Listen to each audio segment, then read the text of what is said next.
सबसे पहले आप सभी का आपके चैनल सुफेंटा स्टेप टू सक्सेस पर मैं जसवीर मलिक स्वागत करता हूं। आज हम बात करेंगे एक बेहतर विषय के ऊपर जो हमारी ज़िंदगी का सबसे अहम विषय होता है, यानी करियर, व्यवसाय, पेशा। जब भी कोई भी बच्चा 10वीं 12वीं कक्षा के आसपास होता है तो उसके और उसके माता पिता के लिए एक बेहतर करियर का चुनाव करना एक बहुत बड़ी चुनौती होती है। हर एक व्यक्ति अपने जीवन में एक सफल करियर का चुनाव करना चाहता है। आपने कभी नहीं सुना होगा या बहुत कम आपने कभी ये सुना होगा कि कोई भी व्यक्ति ये कहता हो कि भाई मैं पहले 10 साल मास्टर बनूंगा, फिर 10 साल डॉक्टर बनूंगा, फिर 10 साल वकील बनूंगा, फिर 10 साल इंस्पेक्टर बनूंगा। यानी कोई भी व्यक्ति बार बार अपना व्यवसाय या अपना प्रोफेशन बदलना नहीं चाहता। इसलिए एक बेहतर करियर का चुनाव हर माँ बाप के लिए, हर बच्चे के लिए अति महत्वपूर्ण है। आज हम बात करेंगे कुछ ऐसे बिंदुओं पे जो आपकी मदद करेंगे कि एक बेहतर करियर का चुनाव कैसे किया जाए। वैसे तो इस विषय में आज से पहले भी बहुत सारे बुद्धिजीवी लोगों ने, बहुत सारे अर्थशास्त्रियों ने, या बहुत सारे हम ये कहें कि मार्गदर्शक लोगों ने अपने अपने व्यूज़ दिए हैं, अपने अपनी विचारधाराएँ इस पर दी हैं। लेकिन आज हम कुछ विशेष बिंदुओं पर बात करेंगे। सबसे पहले जिस भी करियर का आप चुनाव करना चाहते हैं उसकी वर्तमान और भविष्य की परिस्थितियाँ और उसके स्कोप के बारे में देखें कि उसका भविष्य में कैसा स्कोप है, उसकी परिस्थितियाँ कैसे रहने वाली हैं। कहीं ऐसा तो नहीं है कि आप किसी को भी देख करके उसके अंदर घुस गए और उसका भविष्य में कोई स्कोप ही नहीं है, या उसमें पहले से ही बहुत सारे लोग गए हुए हैं, आपको लगा कि इसके अंदर स्कोप होगा लेकिन उसके अंदर स्कोप नहीं है। इसलिए इस बिंदु का विशेष ध्यान रखना है कि आप किसी भी करियर का चुनाव करें तो उसका स्कोप देख करके जरूर जाएं। नंबर 2, अपनी रुचि को पहचानें, अपनी रुचि के अनुरूप निर्णय लें। ऐसा नहीं है कि आप जिस व्यवसाय का चुनाव कर रहे हैं उसमें आपका इंटरेस्ट ही नहीं था, आपकी रुचि ही नहीं थी, आपने पेरेंट्स के कहने से, किसी दूसरे आदमी के कहने से, या किसी भी एक जानकार की सलाह से आप उसके अंदर चले गए, आप घुस गए, लेकिन आपके अंदर उसकी रुचि नहीं थी। ऐसे व्यवसाय का चुनाव नहीं करना है। नंबर 3, जब भी किसी व्यवसाय का चुनाव करें तो भेड़ चाल से ज़रूर बचें।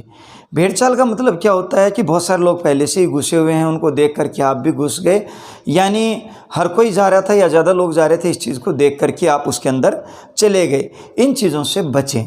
नंबर 4, बहुत ही अहम बिंदु जिसके ऊपर हम चर्चा कर रहे हैं, जब भी आप करियर का चुनाव करें तो नेगेटिव टाइम फ्लो और नेगेटिव कैश फ्लो से अपने व्यवसाय के अंदर जरूर बचें। नेगेटिव टाइम फ्लो क्या होता है? ऐसे व्यवसाय में आप घुस गए कि जहाँ पे आपका ढेरों टाइम लग गया लेकिन आपका जो आउटपुट आना था वो बहुत कम आया या आया ही नहीं। या negative cash flow, cash flow का मतलब ये था कि आप सोच के कुछ और गए थे और उसके अंदर आपका रिटर्न कुछ और आया। इस तरह के व्यवसाय से आप बचें।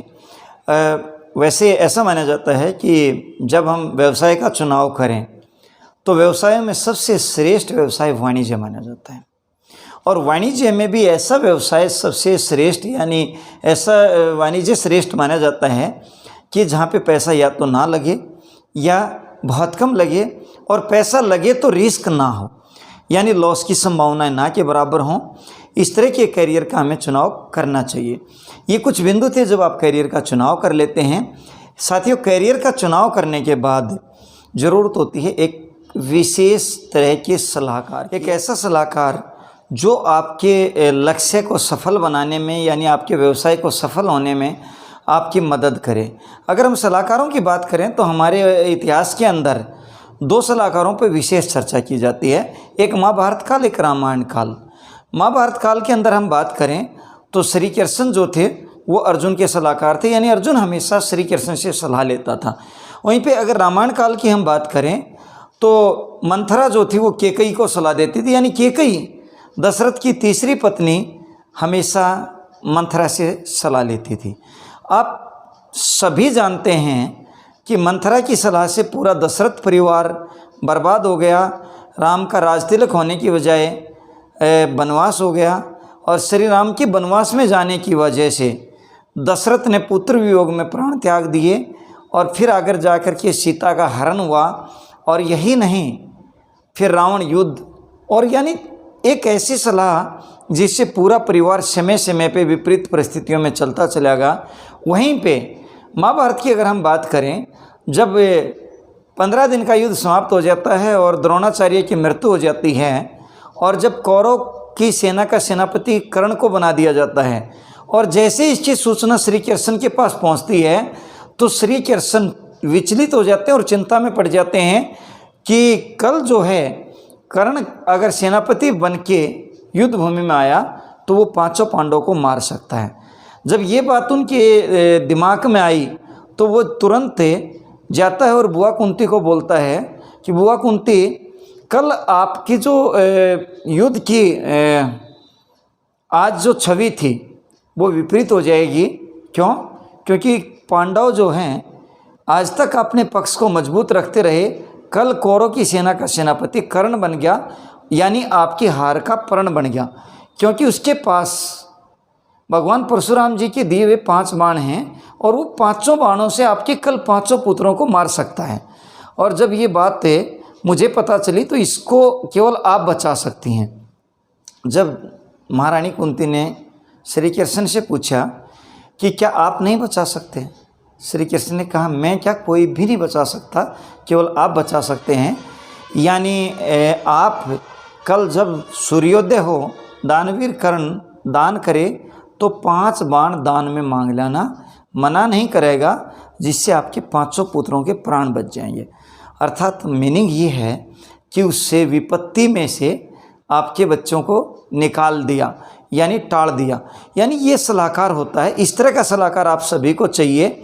सलाहकार का चुनाव करते समय आपने विशेष ध्यान देना है, कभी भी ऐसे व्यक्ति का चुनाव ना करें जो आपके आसपास में है लेकिन उससे विषय का एक्सपर्ट नहीं है, उस विषय के बारे में जानता नहीं है। हमेशा सलाह ऐसे व्यक्ति से लें जिस व्यवसाय का आप चुनाव करना चाहते हैं, या तो उसने उस व्यवसाय को पहले देखा हो या उस व्यवसाय का अनुभव रखता हो, या अपने व्यवसाय में या उस व्यवसाय में वो शीर्ष पे गया हुआ वो सफल व्यक्ति हो। ऐसा नहीं है कि आपके आसपास था या आपके नज़दीक था, आपके सुविधाजनक था, इसलिए आपने उसकी सलाह मान ली। अगर आप डॉक्टर बनना चाहते हैं तो ऐसा नहीं है कि आप सलाह डॉक्टर की बजाय किसी मिस्त्री से लें। मास्टर बनना चाहते हैं, मास्टर की सलाह किसी शॉपकीपर से लें। और आप बनना तो इंजीनियर चाहते हैं लेकिन उसकी सलाह व्यापारी से लें। आप बनना वकील चाहते हैं लेकिन उसकी एडवाइस जो है किसी आप जो है जा कर के ऐसे व्यक्ति से लें जो उस प्रोफेशन का नॉलेज नहीं रखता, यानी जिसको वकालत के बारे में पता नहीं है। इसलिए एक विशेष सलाहकार का चुनाव करना बहुत ज़रूरी है। उम्मीद करता हूं कि जब ये सारे बिंदुओं पे आप ध्यान देंगे, एक बेहतर करियर के बारे में आपको इस वीडियो में जानकारी मिलेगी कि कैसे एक बेहतर करियर का चुनाव करें। ये वीडियो आप अपने बच्चों तक और बच्चों के पेरेंट्स तक और जो भी आपके जानकार हैं ज़्यादा से ज़्यादा लोगों तक पहुंचाएं, ताकि इस तरह की छोटी छोटी वीडियोज़ या ज्ञानवर्धक बातों से आप और समाज के बहुत सारे लोगों को इसका फ़ायदा मिले। इसी के साथ मेरी आप सभी से विनती है कि इस वीडियो को ज़्यादा से ज़्यादा लोगों तक शेयर करें, सब्सक्राइब करें और लाइक करें। साथ ही कमेंट्स करें ताकि हम कमेंट्स पढ़ के आगे आपके लिए एक नेक्स्ट वीडियो भेज सकें। इसी के साथ आप सभी का बहुत बहुत धन्यवाद। Thank you so much.